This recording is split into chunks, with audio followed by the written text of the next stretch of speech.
ઘણા બધા ગુણોથી ભરપૂર એવું પચવામાં પણ હળવું એવું સરગવાનું શાક બનાવવા માટે મેં 250 ગ્રામ સરગવો લીધો છે અને ધોઈને સરસ રીતે સાફ કરી લેવાનો. હવે આપણે આના કટકા કરી લઈશું. આપણે જેવડા કટકા કરવા હોય એવા થોડા લાંબા કટકા કરી લેવાના.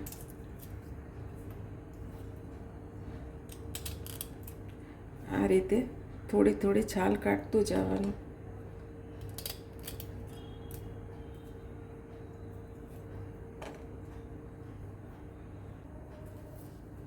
આ રીતે આપણે બધા સરગવાના કટકા કરી લઈશું. આપણે સરસ કટકા કરી લીધા છે. હવે આપણે આને બાફી લેવાના છે. આપણે એની અંદર શીંગો ડૂબે ને એટલું પાણી એડ કરશું. બહુ પાણી નથી એડ કરવાનું. આપણે વધારે બફાઈ ન જાય એનું ખાસ ધ્યાન રાખવાનું છે. મીઠું એડ કરી દઈશું.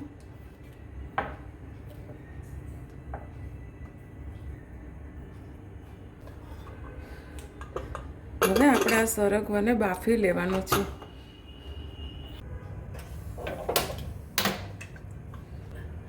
આને આપણે એક જ સીટી વગાડવાની છે, ત્યાં સુધી જ બાફવા દેવાનું છે. એક સીટી વાગી ગઈ છે અને હવાનું પ્રેશર પણ નીકળી ગયું છે. જોઈ લઈએ આપણે.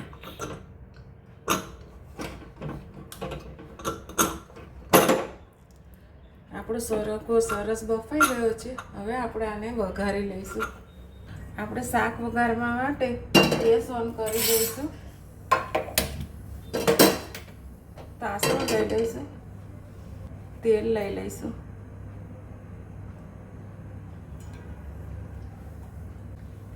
સરગવો બફાતો હતો ત્યારે મેં આ બધું સુધારી લીધું હતું. એક ડુંગળી લીધી છે, એને આપણે આવી રીતે ઝીણી કટ કરી લેવાની છે. એક ટામેટું નાનું લીધું હતું, એના ટુકડા કરી લેવાના છે. 5-6 લીમડાના પાન છે. 5-6 લસણની કળી છે, એને પણ મેં આ રીતે કટકા કરી લીધા છે. અને મરચાં લીધા છે તીખા 2 અને આદુનો કટકો. આ રીતે આપણે સુધારી લેવાનું છે. આપણું તેલ ગરમ થઈ ગયું છે. સૌથી પહેલાં આપણે રાઈ એડ કરી દઈશું. રાઈ તતડે એટલે થોડું જીરું એડ કરી દઈશું. હિંગ એડ કરી દઈશું. હળદર એડ કરી દઈશું. આપણે સૌથી પહેલાં ડુંગળી એડ કરી દઈશું. લસણની કળી એડ કરી દઈશું. આદુ મરચાં એડ કરી દઈશું. મીઠા લીમડાના પાન એડ કરી દઈશું. થોડુંક હલાવી લઈશું. થોડીક ડુંગળી સતળાઈ જાય અને આ રીતે ક્રન્ચી થઈ જાય એટલે આપણે પછી ટમેટાં એડ કરી દઈશું.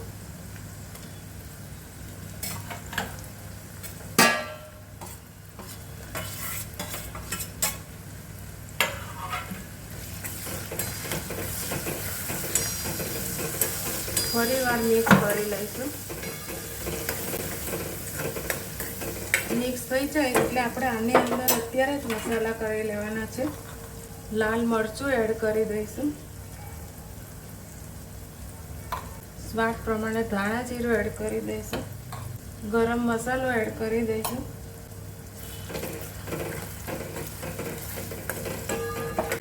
થોડાક મસાલા ચડી જાય અને આ રીતે તેલ છૂટું પડવા માંડે પછી આપણે એની અંદર ચણાનો લોટ એડ કરી દઈશું. આપણે પહેલાં શેક્યો નહોતો એટલે આની અંદર શેકાવા દેવાનો છે. જેવો આપણે ચણાનો લોટનો રસો કરવો એટલો ચણાનો લોટ એડ કરી દેવાનો. હું અત્યારે 3 ચમચી ચણાનો લોટ એડ કરું છું. આ લોટને આપણે આ તેલમાં શેકાવા દેવાનો છે.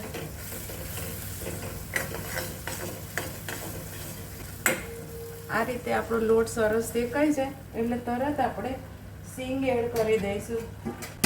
મેં પહેલાં પાણી કાઢી લીધું હતું. આપણે એ જ પાણીનો ઉપયોગ પછી કરવાના છીએ, પણ પહેલાં સીંગ એડ કરી દેવાની અને આપણે આને હળવા હાથે હલાવી લેવાનું. સીંગ તૂટે નહીં એ રીતે આપણે ચડવા દેવાનું છે મસાલામાં. ગેસની ફ્લેમ અત્યારે ધીમી કરી દેવાની. આ મસાલો આપણે સીંગમાં કોટ થઈ જાય એ રીતે આપણે આને હળવે હાથે હલાવવાનો. સરસ કોટ થઈ ગયો છે મસાલો. હવે આને આપણે અડધી મિનિટ જેવું ચડવા દેશું, જેથી સીંગમાં બધો મસાલો સરસ રીતે ચડી જાય. અડધી મિનિટ જેવું થઈ ગયું છે અને નીચે તેલ પણ છૂટું પડવા માંડ્યું છે. આપણે જે બાફ્યું હતું ને, સરગવો બાફ્યો હતો ને, એ જ પાણી આપણે અંદર પહેલાં એડ કરી દેવાનું છે. જેટલું પાણી હોય એ બધું એડ આમાં કરી દેવાનું, પછી વધારાનું પાણી એડ કરશું. આ રીતે હળવા હાથે આપણે ચમચો ફેરવવાનો છે. આપણે ઉપરથી જેટલો રસો ઘાટો કરવો હોય એટલું પાણી એડ કરી દેવાનું. પછી આપણે આને ચમચો નથી ફેરવવાનો.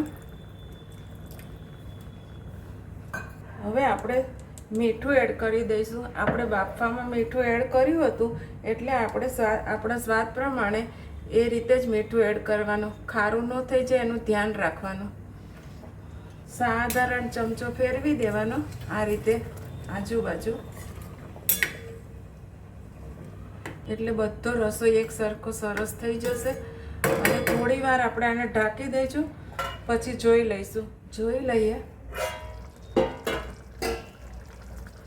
સરસ આપણો રસો ઘાટો થઈ ગયો છે. આપણે આ રીતે એને હળવા હાથે જ ફેરવવાનો. રસો પણ જોઈ શકો છો એક સરખો સરસ થઈ ગયો છે. આપણું શાક બનીને તૈયાર થઈ ગયું છે. જોઈ શકો છો કેટલું સરસ બન્યું છે. હવે આપણે એને કોથમીરથી ગાર્નિશ કરી દઈશું.